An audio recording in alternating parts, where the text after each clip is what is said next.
बिहार में आपको जरा सीखो यार, बिहार से सीखो। अभी बता रहे हैं बिहार पहला राज्य है, ये भाषण दे रहे हैं। बिहार पहला राज्य है जो 2005 में सरकार बनी, 2006 में 50% महिलाओं को आरक्षण दिया। नमस्कार, आप देख रहे हैं लाइव सिटीज। मैं हूं आपके साथ सौरभ राज। नरेंद्र मोदी सरकार महिला आरक्षण बिल लेकर के आई है और उस बिल के ऊपर पार्लियामेंट में चर्चा हुई। चर्चा के दौरान जेडीयू के राष्ट्रीय अध्यक्ष ललन सिंह उस बिल के समर्थन में तो नजर आए, लेकिन उसे जुमला बताया। पहले ललन सिंह को सुनिए क्या कुछ कह रहे हैं महिला आरक्षण बिल के ऊपर। महिला आरक्षण बिल 2023 का हमारी पार्टी जनता दल यूनाइटेड समर्थन करती है। हम समर्थन इसलिए करते हैं कि हमारा विश्वास है महिला सशक्तिकरण में।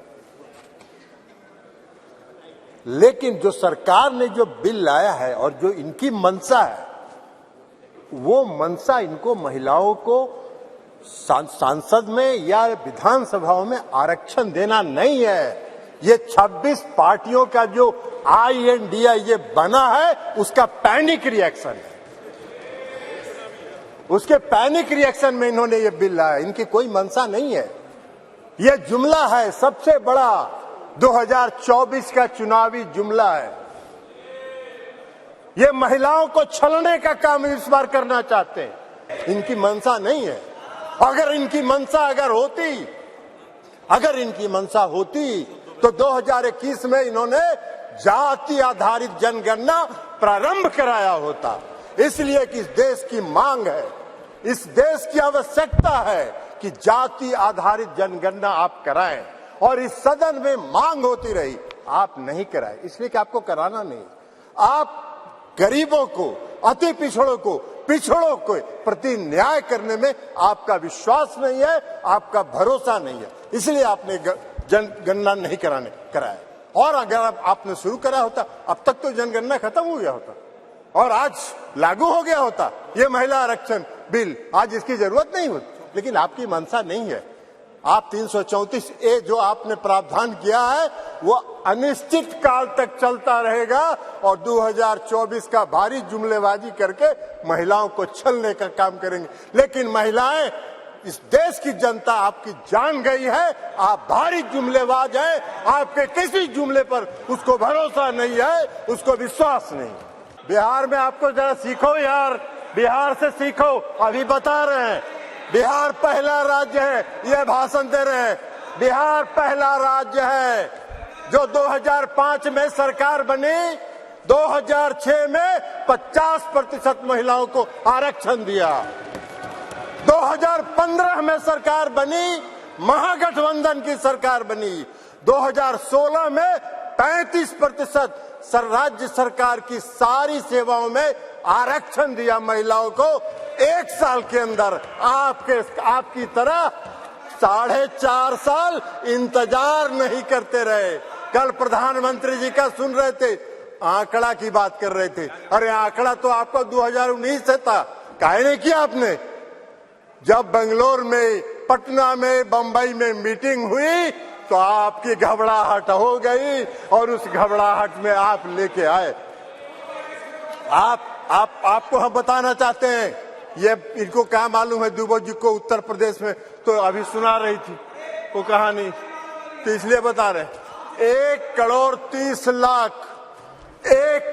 30 लाख ग्रामीण महिलाओं को बिहार की सरकार ने जीविका के माध्यम से सशक्त करने का काम किया है, गरीब महिलाओं को। इसलिए आप क्या बात करिए, आपको क्या महिला सशक्तिकरण से बात मतलब है?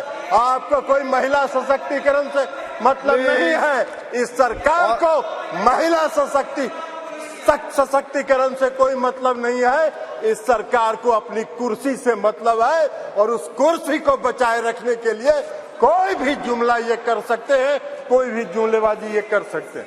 इसलिए आप कह रहे हैं नारी, आप कह रहे हैं जातीय जनगणना। आप तो देश की मांग है, आप कहिए, आप आज ऐलान करिए इस सदन में कि हम इस देश में जाति आधारित जनगणना कराएंगे। आप नहीं कराना चाहते, इसलिए कि आप उसका विरोध करते हैं। आप आरक्षण के विरोधी हैं। 2015 याद करिए, क्या हुआ बोले थे आपके जो संस्थापक एक हैं, पीछे से जो संस्था आपको जो गाइड करती है, उसने क्या कहा था आपको? आरएसएस, ये लोग बता रहे हैं आरएसएस, मोहन भागवत जी थे, उन्होंने क्या कहा कि आरक्षण पर पुनर्विचार होना चाहिए। अरे वाह भाई, बाहर सरकार आप चला रहे, आरक्षण पर पुनर्विचार होना चाहिए। आरक्षण कोई आपकी कृपा से है? आरक्षण आपकी कृपा से नहीं है, संविधान के प्रावधानों के अनुसार है। तो इसलिए आप क्या बात करिएगा? आज अगर ये बिल आपने महिला आरक्षण बिल लाया, इसमें भी अति पिछड़ों को आरक्षण दिया जाना चाहिए, उनके भी आरक्षण का प्रावधान महिलाओं को होना चाहिए। हम लोगों ने किया है, हम लोगों ने अति पिछड़ों को 20% का आरक्षण दिया है बिहार में, पंचायती राज व्यवस्था में, नगर निकाय में एकल पद पर दिया है, एकल पद पर आरक्षण दिया है। ये क्या बात करेंगे? ये भी प्रवचन दे रहे हैं, एकल पद पर मिला है। और अभी जब राज्य की सरकार ने, बिहार की सरकार ने जब जाति आधारित गणना कराने का फैसला किया, तो सुप्रीम कोर्ट में केंद्र सरकार उसके विरोध में खड़ी हो गई और सुप्रीम कोर्ट उसका विरोध कर रही है। ये इनका चेहरा है, ये इनका चेहरा है। और ये बात करते हैं नारी शक्ति का जो नारी शक्ति बंधन की बात करते हैं, बंधन की बात। अरे अपना बंधन कर रहे हैं आप अपना बंधन कर रहे हैं, अपने कुर्सी का बंधन कर रहे हैं, अपनी सत्ता का बंधन कर रहे हैं, अपनी सत्ता को बचाने का बंधन आप कर रहे हैं। आप वादा करते हैं, आप 2014 में वादा किए और आपके गृह मंत्री जी ने कह दिया, ये जुमला होता है चुनाव में, इसी तरह चलता रहता है। आज आप बात करिएगा नारी शक्ति बंधन का, 2024 के बाद कहिएगा अरे ये तो जुमला होता है, ऐसे ही चलता है चुनाव। यही आपका चरित्र है और यही आपकी मंशा है। इस देश की जनता आपके चेहरे को पहचान गई है, आपको पहचान गई है, आपके झांसे में नहीं पड़ने वाली है।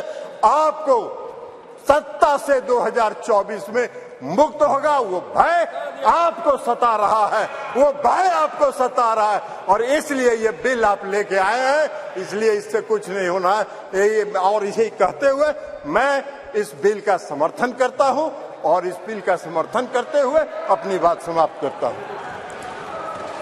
तो आपने देखा, ललन सिंह ने साफ साफ कहा है कि इंडिया गठबंधन से नरेंद्र मोदी, बीजेपी डरी हुई है, इसलिए महिला आरक्षण बिल लेकर के आई है। इस बिल से, इस कानून से महिलाओं का भला नहीं होगा, क्योंकि नरेंद्र मोदी सरकार आरक्षण विरोधी है। ये कहना है जेडीयू के राष्ट्रीय अध्यक्ष ललन सिंह का। दिल्ली से सौरभ राज, लाइव सिटीज।